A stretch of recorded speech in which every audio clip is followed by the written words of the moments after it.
రాసినప్పుడు ఆయన ఏం మాట్లాడట్లేదు. ఆయన చెప్తున్నది ఏంటి అంటే మీరు కొట్టుకొని మా మీద ఎందుకు పడతారు అని చెప్పేసి ఆయన చెప్తున్నటువంటి పరిస్థితి. ఇప్పుడు ఆయన మాట్లాడింది కూడా మీరు విన్నారు. ఒకసారి విజయ్ కుమార్ గారు మీరు ఒకసారి రియాక్ట్ అవ్వండి ప్లీజ్. రాజు గారు ఒకటే మేము చెప్తా ఉన్నాం. ఇప్పుడు మేము కొట్టుకున్నామా లేకపోతే కలుసుకున్నామా ఒకే మంచం మీద పడుకున్నాం వీటికి ఎందుకు ఇవన్నీ ప్రజలు ఆమోదించారు.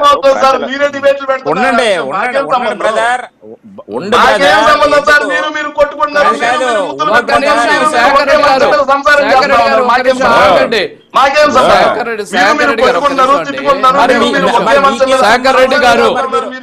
మీకేం సంబంధం అంటే ఇప్పుడు వైసీపీ కుట్ర ఎందుకు చించుకుంటున్నారు మీరు? ఎందుకు చించుకుంటున్నారు మీరు? కాదు బ్రదర్ శేఖర్ రెడ్డి గారు మాట్లాడనివ్వండి సార్. ఇప్పుడు అన్ని చేస్తా ఒక్క నిమిషం సార్ వాళ్ళు మాట్లాడనివ్వండి.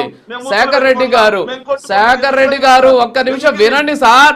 ప్రశ్నకు సమాధానం చెప్పనివ్వండి. ఒక్క నిమిషం ఆగండి. శేఖర్ రెడ్డి గారు ప్లీజ్. విజయ్ కుమార్ గారు మాట్లాడు. శేఖర్ రెడ్డి గారు ప్లీజ్. విజయ్ కుమార్ ఒకటి మీ ఉనికి చాటుకోవాలని చెప్పి ఈ రోజు మీడియాల ముందుకు వచ్చి రోడ్లు ఎక్కుతా ఉన్నారు. ఇవన్నీ చేసుకోండి, తప్పులేదు. ఎందుకంటే మీలాగా మేము ప్రతిపక్షంలో ఉండేటప్పుడు మీలాగా మీ నాయకుడు వస్తే పరదాలు కట్టుకొని చెట్లు కొట్టించి ప్రతిపక్ష నాయకుల్ని ఇంట్లో హౌస్ అరెస్టులు చేయడాలు ఇవన్నీ మేము చెయ్యం. మీరు చేసుకోండి, స్వేచ్ఛ ఇచ్చాం.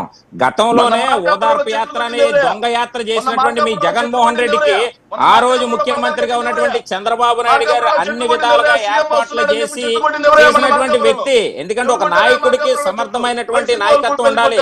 ఆ నాయకత్వం మీ నాయకుడి దగ్గర లేదని క్లియర్ గా రాష్ట్ర ప్రజలకు అర్థమయ్యింది. ఈ రోజు మా దగ్గర ఉన్నటువంటి హుందాతనం ఎప్పుడు కూడా భారత రాజ్యాంగం ప్రకారంగా ఈ ప్రభుత్వం నడుస్తుంది తప్ప రాజారెడ్డి రాజ్యాంగాలు నడలా.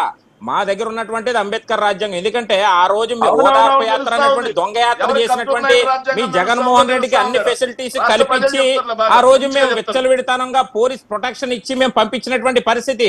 కానీ మీరు అధికారంలోకి వచ్చిన తర్వాత ప్రతిపక్ష నాయకుల్ని కూడా ఏ విధంగా హౌస్ అరెస్ట్ చేసి, ఎందుకంటే పిరికి బంద కాబట్టి ముఖ్యమంత్రిగా ఉండి కూడా పిరికి బందగా జగన్మోహన్ రెడ్డి ఆ రోజు ఏ విధంగా భయపడ్డాడో, పసుపు కొండవా అనే పసుపు సైనికులు చూసి ఏ విధంగా భయపడ్డాడు అనేది క్లియర్ గా కనబడ్డది.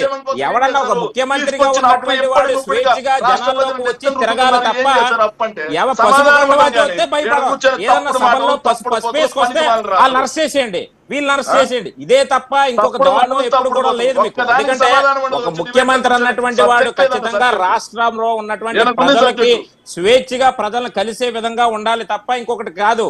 ఈ రోజు మీ జగన్మోహన్ రెడ్డి చేసినటువంటి తప్పిదాలన్నీ కూడా ఈ రోజు ప్రజలు తిరగగొట్టారు కాబట్టి ఈ రోజు మిమ్మల్ని అక్కడ కూర్చోబెట్టాలో 11 సీట్లకే పరిమితం చేశారు. ఇది గుర్తుపెట్టుకోండి. ఇంకా మీకు సిగ్గు రాకపోతే అలాగా, బుద్ధి రాలేదు, సిగ్గు రాలేదు, ఏమీ రాలా. ఇప్పటికీ కూడా మీరు బయటకు వచ్చి ఏ విధంగా మాట్లాడుతూ ఉన్నారు? అసలు ఏం మొక్కాలండి? అసలు మీ జగన్మోహన్ రెడ్డి ముఖం చూడడానికే ప్రజలు ఇష్టపట్ల. ఇలాంటి మాట్లాడుతా ఉన్నారు. అయిపోయింది అదే అంట. 23 వచ్చింది, పరిస్థితి అయిపోయింది. అందుకే ఇప్పుడు మీకు 11 వచ్చింది. అదే నేను చెప్తా ఉన్నా. అందుకే 23 వచ్చిందని మీరు ఏ విధంగా సంకలం గుర్తుకున్నారో ఈ రోజు అదే విధంగా ప్రజలు మిమ్మల్ని 11 సీట్లకే కూర్చోబెట్టాలన్నటువంటి ఆలోచనతో ఈరోజు చేసినటువంటి పరిస్థితి. సిగ్గు తెచ్చుకోండి.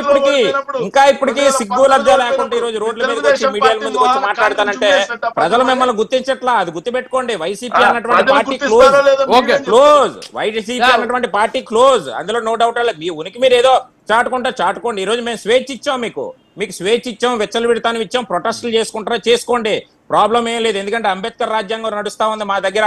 మీలాగా జగన్మోహన్ రెడ్డి తాత రాజారెడ్డి రాజ్యాంగం నడలా 5 సంవత్సరాలు. ఈ రోజు మేము స్వేచ్ఛ ఇచ్చాం, మీరు చేసుకోండి. మీకు కనీసం ప్రతిపక్ష హోదా కూడా మీకు ప్రజల వల్ల మీకు అది కూడా లేదు. మీ నాయకుడు నాకు ప్రతిపక్ష హోదా ఇవ్వండి అని అడుక్కునే దారుణంలో ఉన్నాడు. ఇప్పుడు ఈ రోజు ఒకటి గుర్తుపెట్టుకోండి, ఆ 11 సీట్లను కన్నా కాపాడుకోండి. ఎందుకంటే నాకు తెలిసి ఇంకొక 5 వికెట్లు ఆల్రెడీ అవుట్. మీకు 5వ నంబర్ స్థానానికి పడిపోయే పరిస్థితి రానున్న ఇంకో 2-3 నెలల్లో ఉంది. అది గుర్తుపెట్టుకోండి. ఎందుకంటే ఈ రోజు జనసేనలోకి వెళ్తున్నటువంటి పరిస్థితులు కూడా మీరు చూశారు. జనసేనలో కూడా ఈ రోజు పవన్ కళ్యాణ్ గారి నాయకత్వంలో ఈ రోజు చాలా మంది జాయిన్ అవుతున్నటువంటి విజయ్ కుమార్ గారు. ఓకే అండి. దాసరి కిరణ్ గారు రియాక్ట్